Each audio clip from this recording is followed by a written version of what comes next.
Yo, what's going on? It's Tone from Tone's Custom Flies, clocking in, do a little step-by-step on some of these big tasty bait fish that I like tying up. These in particular are a brush-based fly that I use custom brush work for the body work. This one in particular is a 4 material base in which I use squintfish hair, a more coarse synthetic fish fiber. This one has a little bit of a thin flashaboom mixed into the body material itself. And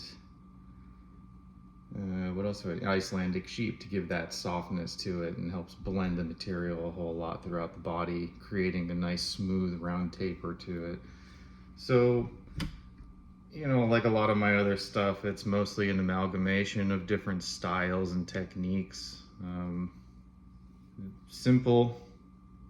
I like the simplicity of it and the complexity you'll find within the stylings that you want to build with. All of the techniques are,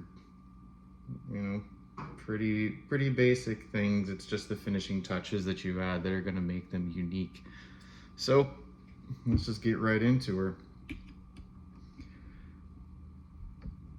Got these, we're using these big boy hooks here for some tuna setup. These are going to be big old dirty tuna flies, which is exciting, very exciting. So first things first here, we're going to grab our bobbin. Lay down not too much of a thread base. You don't require a ton. You basically, throughout every step of this build, is going to want to lock in position very well. I like using glue on some of the parts as far as cinching the tail down. The joint between when you finish the tail and start the brush build of the body, that wire end of it that you're going to be tying in on top of the tail, I like to secure firmly so that when you start it, there's going to be no chance of anything slipping to be able to unravel, which if it unravels is going to loosen material. So I tend to build these brushes a little bit on the thicker side so that they act as more of a bulkhead style fly once you get to the front of it. So with more material within the brush build itself, you have to be a little bit more careful to be able to cinch the wire when you're spinning it up as tight as you possibly can, because any of those gaps are just going to give you issues with material leaving your base. So I'm going to start this whole thing out with some squintfish hair, and I'm pulling out a little bit of the fluff on the bottom side. All of these shorter fibers, like everyone will tell you, those shorter fibers and flies like this are not going to do you much good, but I'm basically trying to achieve the density of the material as well so that my tie-ins are consistent throughout these tails. So I'm going to pull this back just about to the hook point there, and then with about 1/8 of an inch or less exposed, tie that in, start wrapping it backwards to lock that in place. Run it back forward, cinch that down over the hook shank. Now when you wrap over the hook shank, you're locking that thread position in place. Bring it back to about the halfway point there and ready to set the length. This, I know for this particular hook and fly and material, I guess when we're going, I'm trying to hit about 8.5 inches, which is going to be just a 1/2 inch past this nub, right on the back of my vise. And then towards the back here where I made that cut for your total length, I'm going to take about the last 2 inches and do a little bit of a taper into it to kind of stagger all those fibers so it looks a little bit smoother as the taper goes down to the tip. Although you're not going to see it terribly being covered up by hackles, it's, if you're looking at the fly, you'll be able to tell when there's a sheer cut. That's going to make those fibers straight when you don't really want them to be. So Same thing, we're gonna check the length with these. I have some pre-selected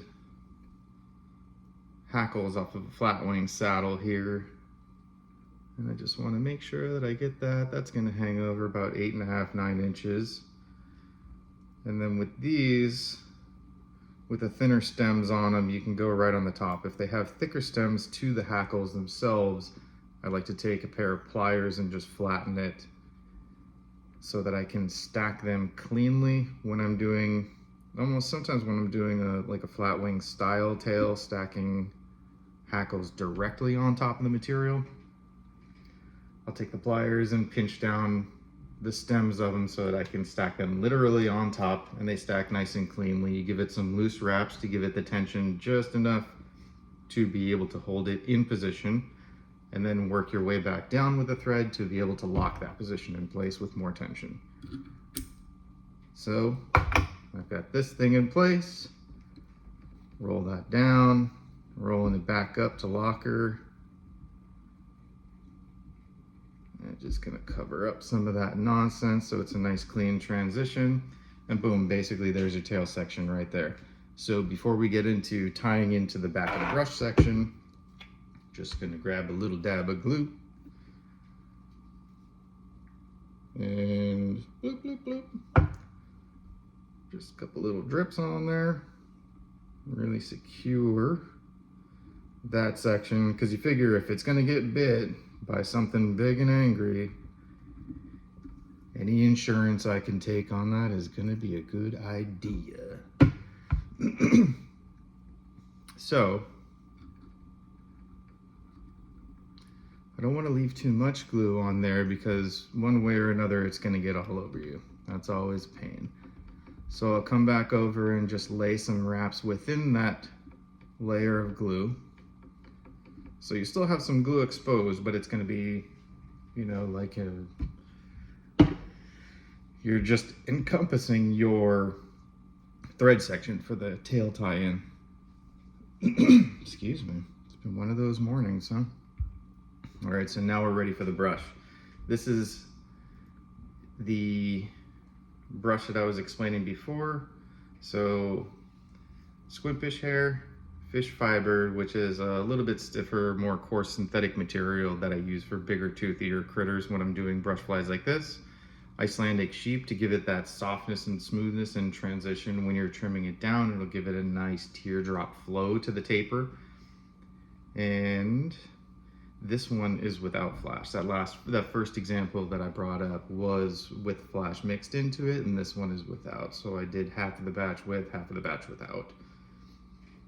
And just exposing a little bit of a nub in the wire for my tie-in point there, and I'm gonna start tying it in right at the base of that tail tie-in point, run it up so that it hits some of the glued in section and really cinches that down.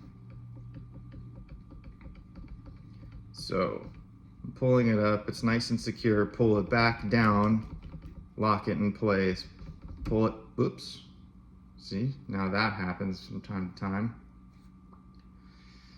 I hit a piece of that exposed wire. Ooh, my bobbin thread are so far away because I rarely have to use it. So, well, that, you know, it's part of what happens. Happens to the best of us, you know? But obviously that's not getting cut because that's just life. But now that I know there is a little bit of a burr there, I can take care of it with my handy dandy pliers. Come in there, we're gonna wanna wrap over that loosely just to cover it, and then come back over it and be able to cinch over that tight so that's not exposed and we won't have to worry about it snapping our thread again. All right. Clean that up, roll that up, lock that tension, bring her down, bring her forward. And these I'm going pretty much right in front of the eye there. I'll take these, spin that up, hang that there, and start my wrap. So you can use smaller Velcro brushes. I really like using those. Sometimes for these, I'll grab a big pet brush. Just makes it a little bit easier to do it faster. You're going to want to loosen up these fibers as often as possible. Every couple of wraps is ideal. I give it a little bit of a kink forward, as you can see, just so that I can start that wrap. And when I'm working my way from the back end of the shank towards the head, my wraps of this brush material are going to be concentrically more open towards the rear end until they get to the front, where they're going to concentrically tighten a little bit. What that does is give the brush material more of a bulkhead effect at the head. So it'll be a little bit more sparse at the base or towards the tail of the body, with the longer fibers that'll open up and then thicken towards the bulkhead style that the material will give. And then that allows for a nice clean trimming to go through from the head material back.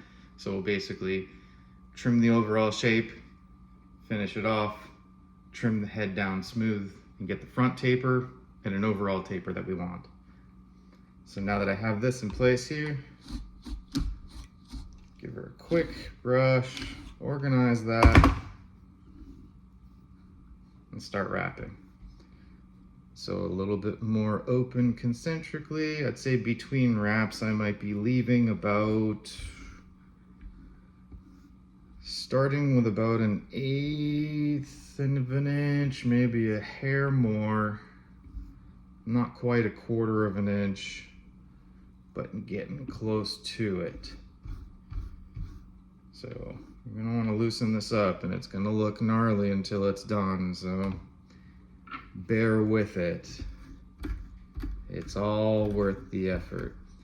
And a lot of this, you know, the teasing and the combing and the maintenance while you're doing it will really help you in the long run. Freeing up any of those materials ahead of time is a heck of a lot easier than having to free it up afterwards, and I'll tell you that.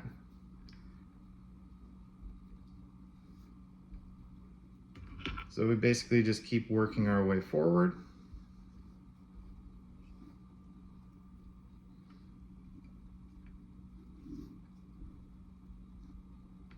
Now I'm up to the head, where these wraps have been getting a little bit closer as they go through. And once all that material is combed out, and you know, while doing this, I like to give a little added pressure in some of the combing to get out any of those short fibers and the under fur of some of the sheep, maybe some loose stuff in there, because you'll see there's some stuff that'll still come out. I always like to keep everything as tight as possible. After building a brush, I'll even go back and do a little post tightening, but you definitely want to attack it with a nice stiff comb to make sure that you can get any loose fibers out before they become a problem on the water. You know, when they start loosening and you don't want them to, is when it's going to start just deteriorating the body of the fly, really. Like, any of those fibers are going to come loose, you're going to create gaps, you're going to have issues with more material than you expected falling out, and that's never good. So again, any insurances you could take.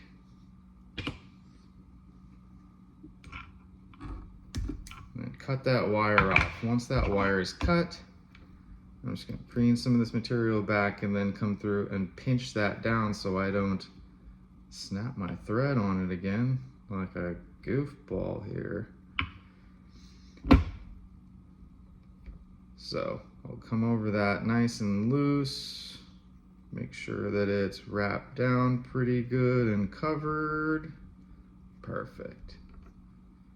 Now that I've got my tension set against the brush material here, I'm just going to come through, comb everything out, and then we'll give it our first initial tapering.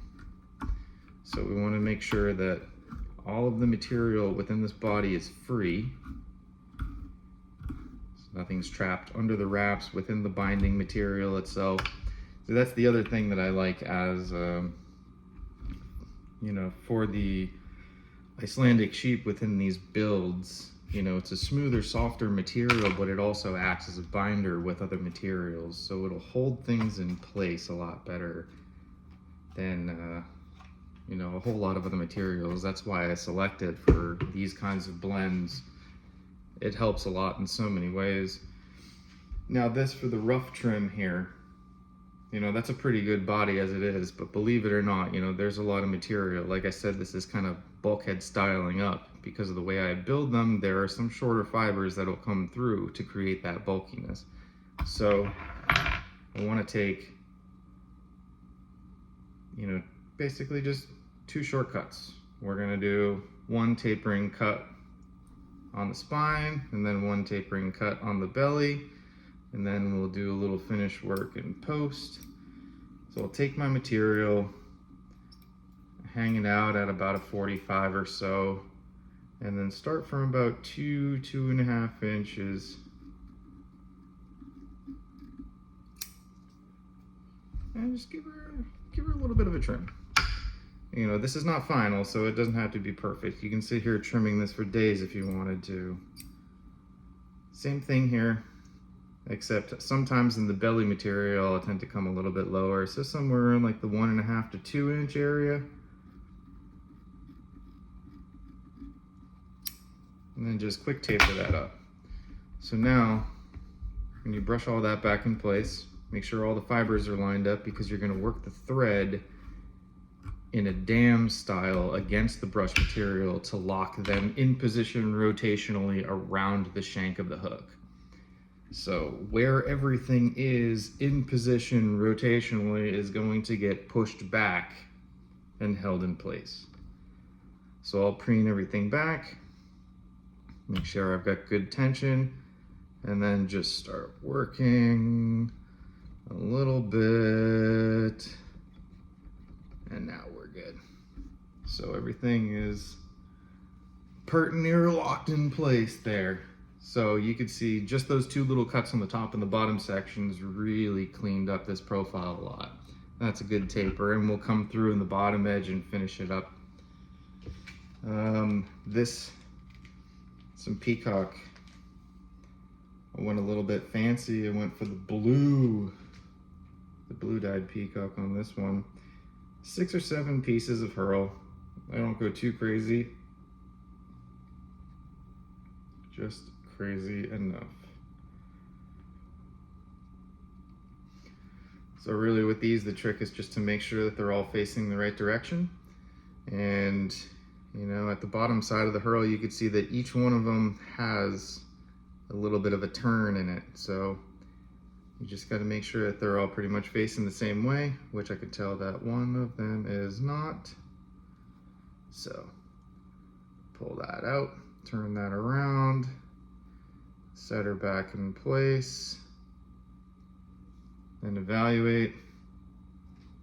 Looks pretty good. They all got same swoopish in there, and I'm going to take that from about 3/4 of an inch off of the stem where I'm going to be tying it in, and just give it a little bit of a pinch. So between my thumbnail and my index finger, creating a little bit of pressure as if you're curling a ribbon on a gift, and then almost to the back end. So I like to leave a little bit of a swoop towards the end of that herl, so it might come up. You can do the same effect and give it a little bit of a curl on the upswing on the back there too, but I'll just tie this in place. And make sure you're pretty well in position there. Nice and centered, everything looks good. Start putting some real tension on her. And I will nip all those tips there.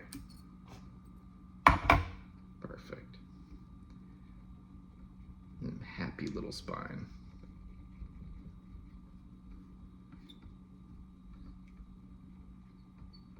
Happy little spine right there. It's beautiful.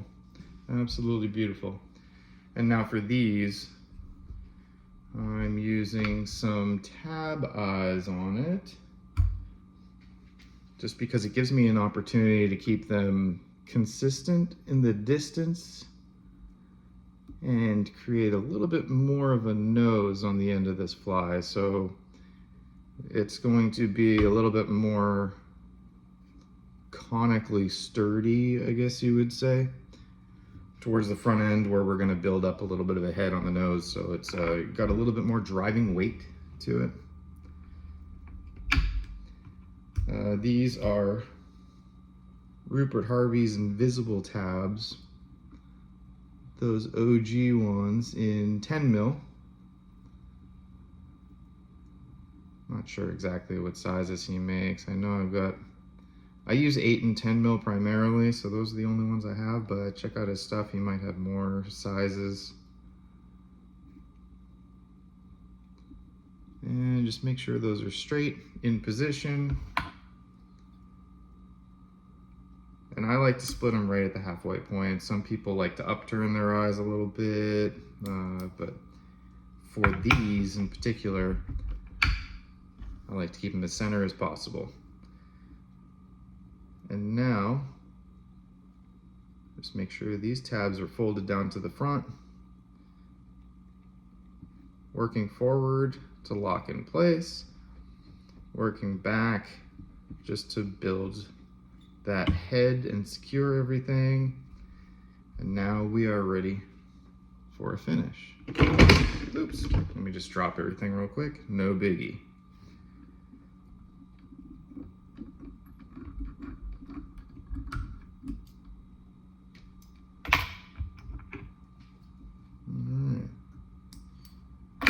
That looks nice and secure.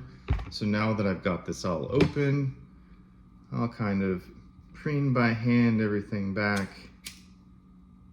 Just give it a quick clean up so there's no stragglers. The tag end of that thread gets melted down, you know, everything nice and clean. So before I get into the eyes and the trim, coming across here with some resin, using ultra thin so it soaks into that really good. I've got enough volume from the thread itself, so I don't really need to build it up with any resin at all. I want to make sure that it's penetrated and as strong as possible on this, because we're going to be holding up against some real fish with these things. And of course, you know, you can build it with different resins, you can use glues, you can do it however you want. But this is just a take on a platform that I love using, mostly because of the customization aspects you can have while making your own brushes.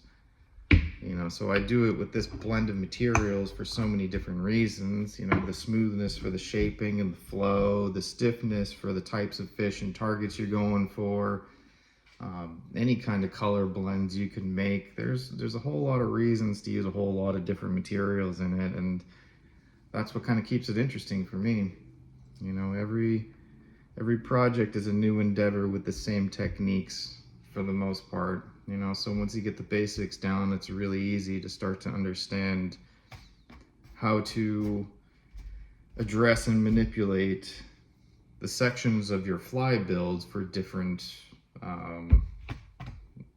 applications, different adventures, different targets, you know, however you want to look at it, really. So, oh yeah, before I get the eyes in place, I'm going to take this and give her my belly trim. So, you know, keep those fibers in line, you know, so you can tell the ones that are starting towards the eye of the hook and then moving backwards, so that, you know, when they're standing up, you can see their source along the shank. Makes it easier for a consistent trim. So again, I'll pull those up like another 45 degrees and basically start cutting a little bit of a swoop in there.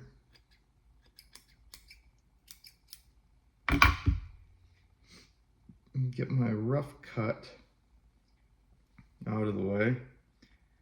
And that gives you a little bit of a belly scoop in there. I'll actually come through maybe just a hair tighter on that scoop. And that cut that you do from the front to the back is always going to be the prelim trim there. The real test of shape is the back to the front. So now that it feels I've actually got a decent shape to that belly right there, when you're coming from the back to the front after doing a front to back trim, you can refine those edges and curves to be able to make it even smoother. So where you'll see stuff kind of sticking out just a little bit, some loose hairs here and there, all the way up to the head. You can take it down a little bit slimmer and create an entirely different effect.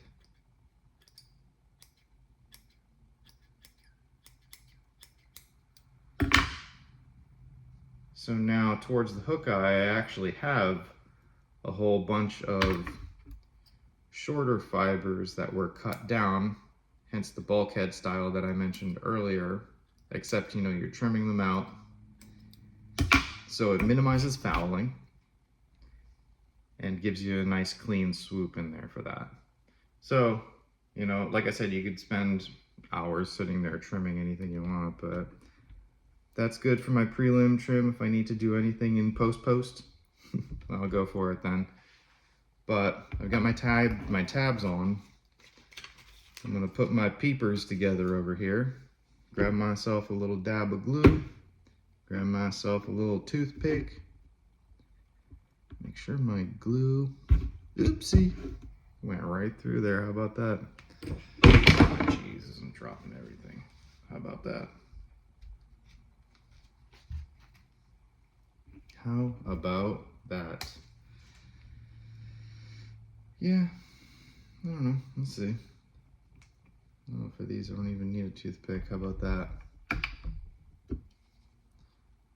Just give a tiny dab. You don't need too much. You're not going to be coating all of this stuff. You just basically want to get it in position, because it will slide around on you at first on these tabs, just so you know. And then give it a little bit of pressure, and then upon the pressure, because you're adhering it to a flat surface, it's going to spread the material evenly. So that whole bottom face of that eyeball is going to be coated in glue attached to the tab. And that's what you want. Instead of just a little speck of glue, I want as much as possible without overwhelming it with a volume of glue. So now, kind of set that in position. Take my fancy back in. Press that in place, make sure all that glue gets dispersed. Put this glue back here so I don't attach myself to it. And there you go. That's them big tasty bait fish in a brush version. This is a 3 material brush, this one's about 8.5 inches. Setting up on some 8/0 hooks for some tuna flies. So nice and lightweight, 3D profile. It's gonna be good. Going to be good. So this is just my go-to technique when trying to achieve a specific 3D profile around the hook shank. You want to give something a little bit of a bulk in those dimensions. That's kind of the way to go, and then trim as needed. You can slim it down, make it a slimmer profile, heighten the belly, the spine, however you want to do it. But you've got options, and doing it with materials like this gives you more and more options. So there's plenty to play with and hone your techniques and skills. So enjoy them. Enjoy your techniques, and hopefully this was helpful and entertaining for some of y'all. If there's any questions, anything you want to see, hit me up. I am receptive to ideas. I've got all kinds of new projects in the works, so hopefully we'll find more stuff that you guys find enjoying. But again, feel free to check out all my stuff. It's Tone with 3 underscores Instagram. Tone's Custom Flies on YouTube. There are some other videos. Like I said, this was kind of an amalgamation of style, but we do have the prelim videos to leading up to patterns like this, like with the brush build, with head builds, some peacock management, all kinds of stuff like that. So check it all out. Hit me up. Let me know what you think. Keep it greasy, and I'll see you later. Peace.